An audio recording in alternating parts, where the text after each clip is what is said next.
What am I talking about? So, today I'm going to be considering the concept of gender performativity in relation to the machine.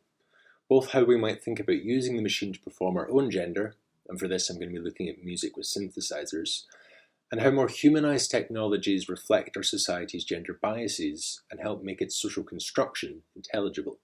And for this I'm going to be looking at depictions of androids in film and TV shows. By considering the gender of our mechanical other, we might better understand gender for ourselves.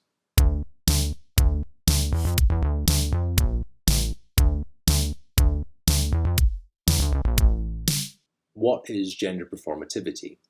So, if you've heard the phrase gender is a social construct, performativity is a very helpful way of understanding what this actually means. It invites us to consider how the gendered aspects of our identity and the social roles that we are expected to fill are assigned to an individual according to their biological sex assigned at birth. In this sense, from here on out in our lives, we perform gender through certain codified actions to meet the socially constructed expectations placed on our bodies. The reason this is so problematic is because the culture we've inherited places major restrictions on what may be freely performed by who. If you're new to these ideas, then a good place to start is with John Berger's observations in Ways of Seeing, which reveal this about society's perception of female bodies. His critique considers how the male gaze objectifies women, not only in the sense that they are beheld as objects by men, but that this role society constructs portrays the ideal woman as essentially vain. We can see this plainly in the tradition of the nude oil painting, which shows a woman gazing at her own naked reflection in a mirror, entitled Vanity, when this is in fact the composition of a male artist for his pleasure, not hers. It implies she should imagine herself being beheld, and validating her place in society relies on the regulation of her image for men.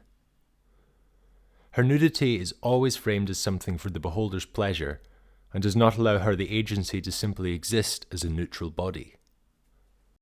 Contrastingly, how men are framed is often the opposite, unaware or unconcerned with how they and their bodies are perceived, because their nakedness is not always being framed as a site of sex. We are rarely made to feel like we are intruding on a private scene in depictions of nude men, in the way that we are with female nudes. Here the body is framed as nothing to be ashamed of, and nothing is being concealed. Because men are not seen as sex objects to possess, they are empowered to fulfill more active roles. In society, we see them at work, at war, as owners, rulers, in control. But they are also given agency over their personal and internal lives, portrayed as independent, introspective, and stoic. When you start to notice these patterns, you quickly see the construction of a power dynamic between the active beholder and the passively beheld, where whatever traits are codified as masculine are always given precedence over feminine ones. Yes, what we've historically imagined the characteristics of man and womanhood to be have changed over time, but no matter how much this coding shifts, as long as it is imagined in relation to this binary, an individual is not going to be accepted by the normative gaze until they perform as the gender assigned to them. And as long as we uphold that there is some essentialist connection between your physicality and its social performance, it limits the agency over how you're allowed to feel in your own body. We need to stop imagining that certain actions are inherently masculine or feminine and should conform to a gender binary. By instead conceptualizing gender as performative, it allows us to observe these as constructions and distinguish biological sex and gender as different from each other. Perhaps a good metaphor is to imagine the body as a stage, and gender as a performance communicated through the actions and objects presented on that stage to the audience. By separating gender from sex in the way that performativity does, and challenging this binary, we may work to universalize who is enabled to enact what.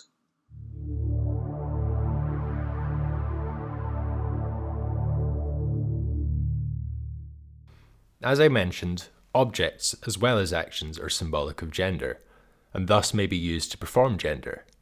Although objects are passive by default, in that they are designed for human utility, they gain gendered coding through use, who's seen using them and what for.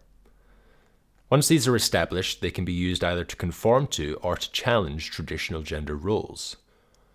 In this way, musical instruments may also possess gendered coding, the design mimicking a culturally gendered body, the gender expression of the performers, or the context of the music more generally.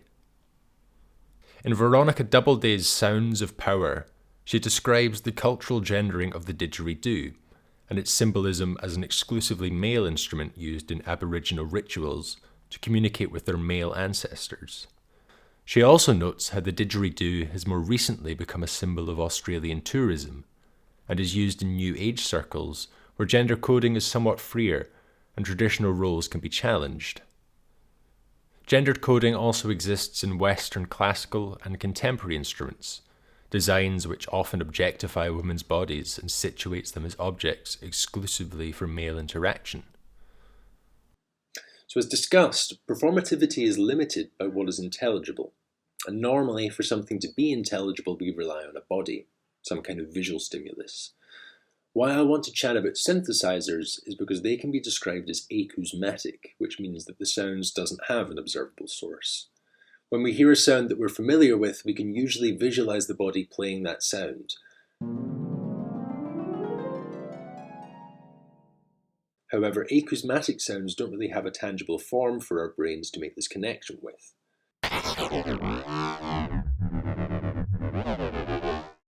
All sound is made by recurring vibrations in the air, and when different objects interact, they produce a unique shape of vibration, what's known as a sound wave. So, unlike analog instruments, where the sound comes from somewhere we can see, either an object being beaten, bowed, strummed, or whatever, the synth doesn't make sound that way. Now, if you aren't aware, rhythm and pitch are the same thing, just occurring at different speeds. Adam Neely has a fantastic video on this that I'll link in the description. But when a similar enough wave shape occurs, anywhere between 20 and 20,000 times a second, which is the range of human hearing, we hear it not as a rhythm, but as a pitch. That's why when we hear a car engine or a washing machine or an electric fan starting up, it initially sounds like this beating pulse, but as the vibration gains speeds, they become a low hum. Synthesizers take this concept and allow you to customize a sound wave's particular shape using various parameters. When you press a key, you are effectively programming the synth to play back a particular sound wave hundreds of times a second so that it generates a pitch. And unlike most instruments, where the sound wave shapes that you get are relatively limited by the material or the physical shape of the instrument, the synthesizer doesn't have those same bodily limitations. The sound is generated by the synth converting an electrical signal into a specific speed and shape of vibration, a process which we can only experience in concept, not in practice. We instead experience the final product, the sound. What I really enjoy about writing with synths is, as well as having this ability to resist coding with these more abstract acousmatic sounds, they also have the freedom to perform like more traditionally coded sounds by imitating the waves of existing instruments.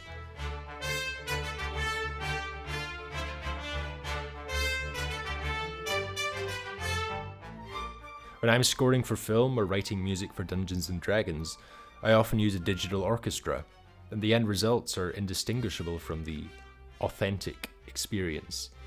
They still embody the grandeur and class connotations of those familiar sounds, but in actuality it's just a synth emulating those constructions.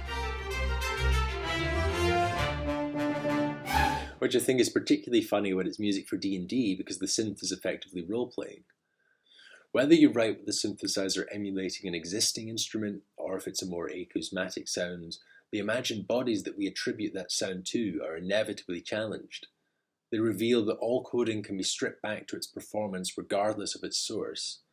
I think synthesizers and machines more generally have the potential to radicalize perspectives on gender because they give us a fresh perspective on the idea of bodies as neutral and inessential to how we construct identity. Despite the synth's limitless sounds, and what in concept sounds like it could be quite an overwhelming experience, most people don't have a problem listening to electronic music or finding some kind of emotional resonance with it. I hope to demonstrate in the second half that this can be true of human bodies as well.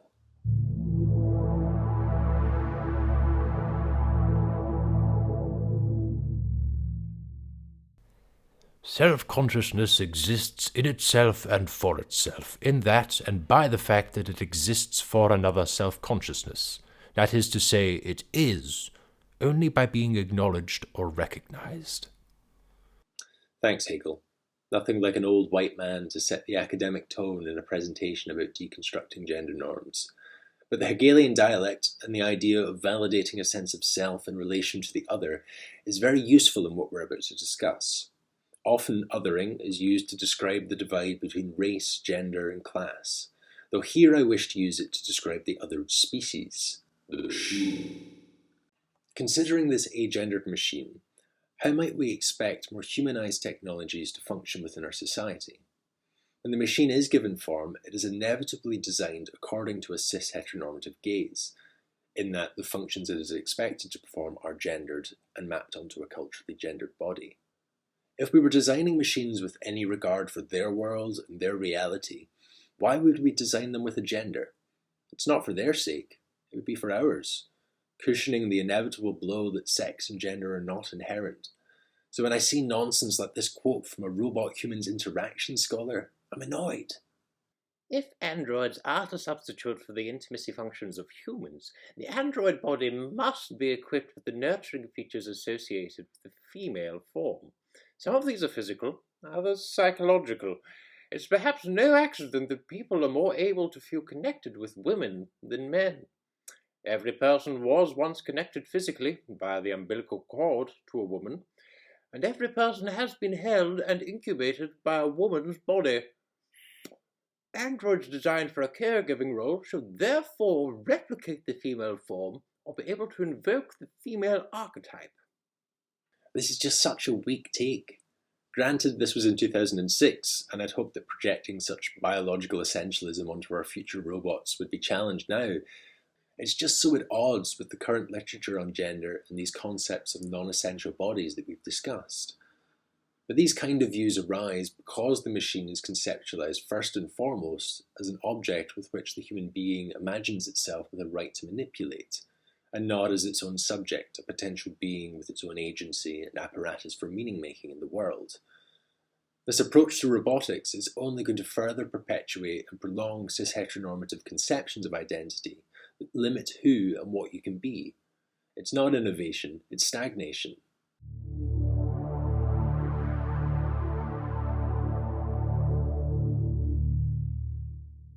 And to make things worse, this stance is perhaps unsurprisingly reflected in the depictions of androids in popular culture all the time. There exists a double passivity in the feminized machine, where this cis-heteronormative notion we discussed, that feminine expression is passive and is aligned with similar notions about the agency of objects, asserts that as long as the android is designed according to this ideology, we could ignore its challenges to identity and the human subject.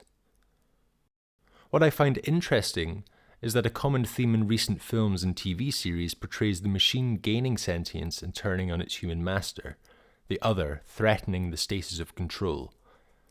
These machines are almost always depicted as either male-bodied androids, realizing their own agency, or as female-bodied androids where something has gone wrong and juxtaposes expectations. This is Rachel, an android character from the movie Blade Runner, whose role in the narrative highlights Agent Decker's confusion in his feelings for her as an android woman, an object with which Decker decides how to interact. Over the course of the film, she becomes aware of her machinehood, but continues to perform and fulfill the gender roles assigned to her. Another central character, a male-bodied android named Roy, becomes aware of his objectiveness and passivity as a machine, and challenges his human other. Despite no fundamental difference between Rachel and Roy as machines, it is problematically framed so that only a masculine agency would, or could, challenge the human as subject. So on the surface, these depictions can be frustrating, and it can feel like we're just being dragged into the future by the same limited archetypes. But what we've learned about synthesizers and their gender/sex neutrality as objects cannot be dismissed or obscured by social constructions in the same way. This is because they're not human, they're machines, and our understanding of machines means we know that they can only perform with the programs that they're equipped with. If their perceived sex and gender has nothing to do with what they in fact are, agendered machines which only perform what they are codified to do, then it becomes clear that these roles have been constructed for them, limiting them. We could read it that Decker's confusion isn't so much to do with Rachel being an android, but being confronted with her gender as performance. Likewise, Decker's cis-heteronormative fear of Roy's performed masculinity represents the other's challenge to who or what can be perceived as an active subject. By observing the performative genders of Rachel and Roy, and the challenges they bring to human identity when read like this, we can begin to consider gender for ourselves in a more meaningful way. Are we, beneath our social frontage, agendered by default? The answer is yes.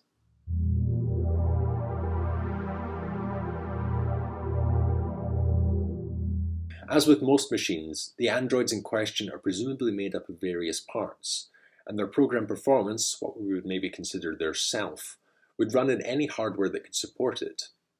We're familiar with ideas like spare parts, technical maintenance, repairs, which are synonymous with machines, and I'm not the first to question the android's potential transness.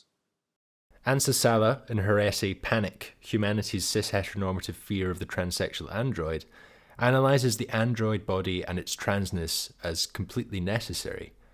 Sasala discusses the show Dark Matter and describes Wendy's body as trans, noting how Wendy performs gender so as to pass and become intelligible to the normative gaze, an experience often shared by trans people. Rather than Wendy's body perpetuating gender stereotypes, as in Blade Runner, Sasala reads it differently. Wendy's transness is instead rendered immediately intelligible, again because of the interspecies dynamic. Our understanding of machines already accepts the non-essential nature of her female passing body.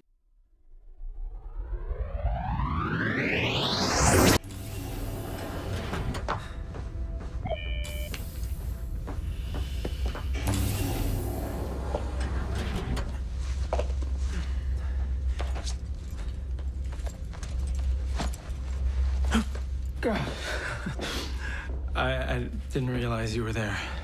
What would you like to do now? I'm programmed with various recreational subroutines. Do you like fun? I guess.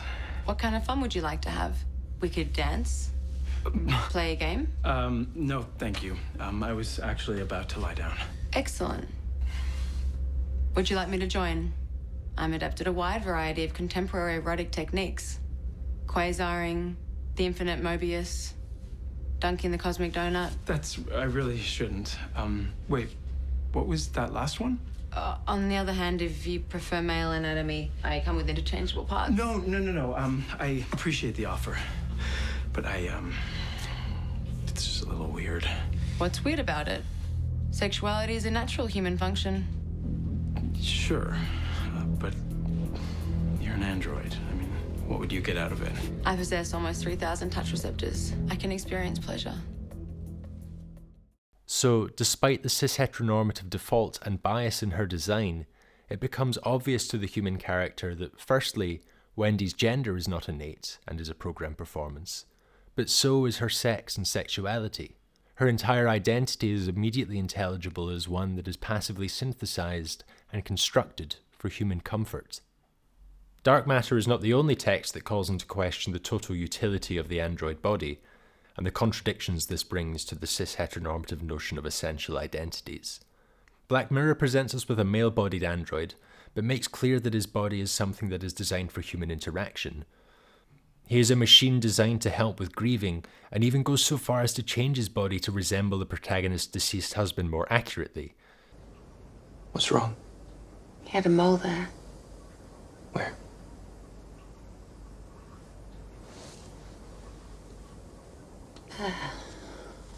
Hang on.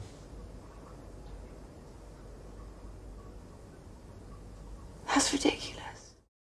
This shows that the body is not so much a part of his identity as it is a vessel for him to act in. Now, granted, there are some obvious differences between human transness and mechanical transness. Our bodies are organic compared to something that's being intentionally constructed like a machine, and there are aspects of our physicality that influence our behavior on a level more immediately than social factors do. I won't deny that this is true. Of course, there's a lot going on under the surface that makes you who you are. But the point that I'm making is that this is not dictated by any one part of your body. Not your genitals, not your chromosomes, not any nonsense about male or female brains. Although a large number of people do conform to sexed body norms, just as many people are out with them. A lot of people are intersex, and a lot more people are intersex without even realizing it because of a long history of medical erasure. When was the last time you had a karyotype scan? I personally have no idea what my chromosomes are, but I know that 1, they do not always directly correspond to a specific set of genitals, and 2, not knowing what they are has been irrelevant to my life so far. There are also sexed body traits, the chemicals in our brain, our height, the pitch of our voice, our body or facial hair, but we would be incorrect to expect how these traits manifest to conform to a binary. It is far more accurate to instead consider them as part of a spectrum where our bodies are a combination of dominant and recessive traits. The android body, because it is easier to conceptualize as an object due to this interspecies dynamic, helps challenge these perceptions and exposes how gender and sex are constructed for us. Considering the android as a reflection of the human being, we see that we too are agendered and transbodied by default, and to describe yourself as anything other than that is a culturally informed choice. We're all already genderqueer trans machines. Now, a year ago, I made a very similar video while I was still living as a man, and I reached these conclusions. I thought about all this, I thought what gender meant to me, and my reasons for continuing to live in a state of privilege when I knew that the whole thing was a sham. Then, after a very strange and intense dream that Dr. Young and I are going to revisit in a future video, I came out as non-binary on April 1st, 2020, because the real prank was my gender. So, if you haven't before, I encourage you to think about this as well. There are obviously valid reasons for continuing to live a cisgendered life, and what's more important is performing in a way that lets you express yourself comfortably. But what this last year has taught me is that you're never not gender neutral enough to ask to be seen as a neutral being. You should always have had that right, and as fun as pretending to be these constructed identities is, no one should make you perform. And on that note, feel free to like and subscribe and share this around. A happy queer anniversary to me, and thank you for watching.